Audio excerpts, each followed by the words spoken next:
नमस्कार, स्वागत है आप सभी का नवतेज टीवी में। मैं हूं आपके साथ उमंग माथुर। हमारे साथ इस समय बीजेपी के कद्दावर नेता और हाड़ौती के दबंग विधायक मदन दिलावर जी हमारे साथ में। उनसे बात करेंगे। उनके ऊपर 302 का मुकदमा भी कांग्रेस पार्टी की ओर से दर्ज कराया गया है और गाहे बेगाहे कांग्रेस की तरफ से उनके ऊपर कई मरतबा उनको परेशान भी किया जाता है और कई दफ़ा महंगाई राहत कैंप में भी उनके ऊपर कई तरह के आरोप लगाए गए थे। उन्हीं से जानेंगे इन आरोपों के बारे में और सबसे पहले बात करेंगे 302 के मुकदमे के बारे में। क्या कुछ कहना चाहेंगे सर? मेरे ऊपर कांग्रेस के एक प्रदेश सचिव ने 302 का मुकदमा दर्ज कराया है। एक्सपर्ट की राय के अनुसार 302 का मुकदमा जब तक दर्ज नहीं होता था, जब तक किसी की हत्या नहीं जाती, यानी वो मर नहीं जाता है, तब तक मुकदमा दर्ज नहीं हो सकता। लेकिन मेरे खिलाफ किया है क्योंकि भारतीय जनता पार्टी के कार्यकर्ताओं को दबाने का, डराने का एक षड्यंत्र चल रहा है कि जो भ्रष्टाचार कर रहे हैं, इनकी गलत नीतियां हैं, जिनका आचरण गलत है, उनके खिलाफ भारतीय जनता पार्टी नहीं बोले। और सर, जो महंगाई राहत कैंप की जो बात है उसमें भी आपके ऊपर आरोप लगाए गए थे कि आप उन कैंपों को लगने नहीं देना चाहते, जनता की भलाई करने नहीं देना चाहते। ऐसा मुख्यमंत्री साहब ने भी कहा है। मैंने पहले भी कहा, अब भी कह रहा हूँ कि आफत कैंप है, राहत कैंप नहीं है। और आफत कैंप इसलिए कह रहा हूँ कि 500 रुपये का सिलेंडर देने की बात इन्होंने 1 अप्रैल से कहा था, नहीं दे रहे हैं 1 अप्रैल से। ये कह रहे यहाँ रजिस्ट्रेशन कराना जरूरी होगा, तो रजिस्ट्रेशन कराने वालों को दोगे तो एक IAS अफसर ने भी रजिस्ट्रेशन कराया है, क्या उसको भी सिलेंडर फ्री दोगे?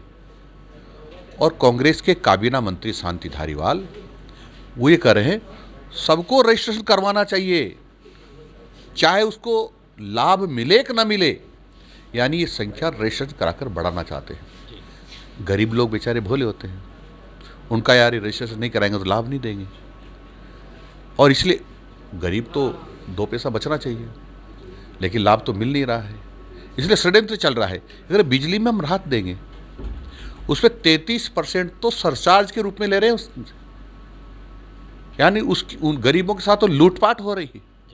जिस प्रकार से आज प्रेस कॉन्फ्रेंस में हमारे मुख्य प्रवक्ता रामलाल जी ने एक बिल प्रस्तुत किया है, उसमें 33% सरचार्ज के रूप में है, तो ये बहुत गड़बड़ हो रहा है। बिजली का जब बिना रजिस्ट्रेशन के 50 यूनिट की छूट दे रही थी तो सौखे भी दी जा सकती थी। माननीय वसुंधरा जी ने जब 10,000 रुपये की छूट दी थी किसान को बिजली में, तो बिना रजिस्ट्रेशन दी थी, दिया जा सकता था। परंतु इनको बड़ी राशि कमानी है।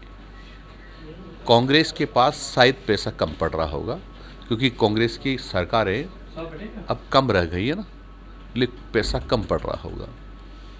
तो उन्होंने एक षड्यंत्र रचा है कि जनता के साथ कैसे लूटपाट करें, राजस्थान की भोली भाली जनता को कैसे बेवकूफ़ बनाएं। इसलिए इन्होंने अरबों रुपयों का ठेका कैंप में जो कंप्यूटर की व्यवस्था की है, ऑपरेटर्स की व्यवस्था की है, कर्मचारी की व्यवस्था की है, उसकी टेंट्स की व्यवस्था की है, फर्नीचर की व्यवस्था की, बड़ा ठेका दिया होगा। उसमें से कुछ 30% तो उनको देंगे जो वाजिब उनका खर्चा होगा, शेष पैसा ये कांग्रेस के खजाने में, चेक उसको देंगे पूरा, और उनसे नगद लेकर के कांग्रेस के खजाने में डालेंगे ताकि इनका चल सके।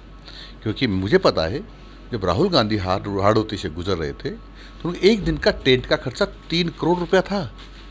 अन्य खर्चे कितने हुए होंगे, तो पैसा कहाँ से आएगा? तो वो सारा का सारा पैसा राजस्थान की जनता से लूट पाट करके ले जाना है। कर्नाटक के चुनाव में खर्च हुआ होगा, आगे चुनाव में खर्च होना है, तो सबका इंतजाम राजस्थान की जनता को लूट करके करना है। इसलिए बेवकूफ़ बना रहे हैं कि आपने रजिस्ट्रेशन नहीं कराया तो नहीं देंगे। मैं फिर कह रहा हूँ, जब भारतीय जनता पार्टी की सरकार आएगी तो रजिस्ट्रेशन का कोई अर्थ नहीं रहेगा। बिना रजिस्ट्रेशन ही जो सुविधाएं दी जा रही थी, जो भारतीय जनता पार्टी सुविधाएं देना चाहती है, वो बिना रजिस्ट्रेशन के देंगे। बिल्कुल सर। और अब से कुछ ही महीनों बाद में राजस्थान में विधानसभा चुनाव होने हैं और अगर कांग्रेस पार्टी की बात करें तो सचिन पायलट एक जन संघर्ष यात्रा पर निकाल रहे हैं वो, और उस यात्रा के बारे में कांग्रेस के प्रदेश अध्यक्ष ने कहा है कि ये उनकी निजी यात्रा है, कांग्रेस का इससे कोई लेना देना नहीं है। क्या लगता है आपको कि ये जो कांग्रेस में जो आपसी लड़ाई चल रही है, इसका फ़ायदा आने वाले विधानसभा चुनावों में मिलेगा? कांग्रेस का सचिन पायलट से कोई लेना देना नहीं है तो अभी तक पार्टी से क्यों नहीं निकाला, और यदि पार्टी से उनको नहीं निकाला है तो वो कांग्रेस के सदस्य हैं, माननीय विधायक है, वो कांग्रेस के हैं, यानी जो वो बोलते हैं वो कांग्रेस का कृत्य माना जाएगा। इसलिए कांग्रेस से ही भ्रष्टाचार के लिए जूझ रही है, क्योंकि खुद मुख्यमंत्री ने कहा है कि मेरे सरकार को कई सारे एमएलएज ने और हमारी सरकार को गिराने के लिए 20-20 करोड़ रुपए लिए हैं, 20-20 करोड़ रुपए लिए हैं। तो उसमें तो मंत्री भी हैं जो वहाँ मानेसर गए थे। इसका मतलब ये भ्रष्टाचारियों की सरकार है। मैंने पहले भी कहा कि अली बाबा 40 चोरों की सरकार है, ये भ्रष्टाचारियों की सरकार है। और जब भ्रष्टाचारियों की सरकार होती है, यानी किसी गैंग के सदस्य भ्रष्टाचारी हो, चोर हो, तो उसका सरदार डकैत होता है। अब अनुमान लगा लीजिए कि सरकार का मुखिया क्या होगा। तो ये थे हमारे साथ मदन दिलावर जी, उन्होंने बेबाकी से अपनी बात रखी, भले ही वो सचिन पायलट का मुद्दा हो या इनके ऊपर लगाए गए 302 का जो मुकदमा है उसके ऊपर भी, और आने वाले विधानसभा चुनावों में क्या कुछ कांग्रेस जो काम कर रही है उसका उससे क्या नुकसान होगा उसके बारे में भी उन्होंने अपनी बात रखी। सहयोगी कैमरामैन अजय के साथ उमंग माथुर, नवतेज टीवी, जयपुर। देश और दुनिया की हर बड़ी खबर के लिए सब्सक्राइब करें नवतेज टीवी और पल पल के अपडेट्स के लिए बेल आइकन को दबाना ना भूलें, क्योंकि आपकी खबरों का भरोसेमंद साथी है नवतेज टीवी।